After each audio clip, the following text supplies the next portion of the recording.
Why are they constantly asking me what birth control I want? I just had a baby and I'm breastfeeding, so I can't even take it.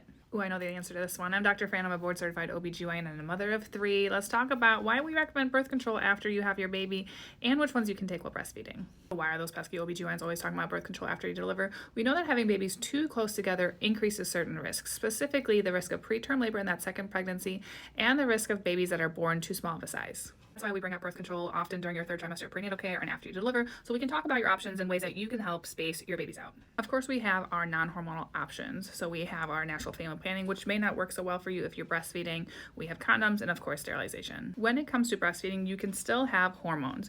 We most often recommend that you stick with the progestin-only forms versus the forms that contain estrogen. The ones that contain estrogen are the combined pill, the ring, and the patch. If you have an exact or low supply of breast milk, these are very likely going to decrease your milk supply. So if you don't have a lot of supply, I would stay away from these. If you have an oversupply, you're not so concerned. These still can be used a month after your delivery.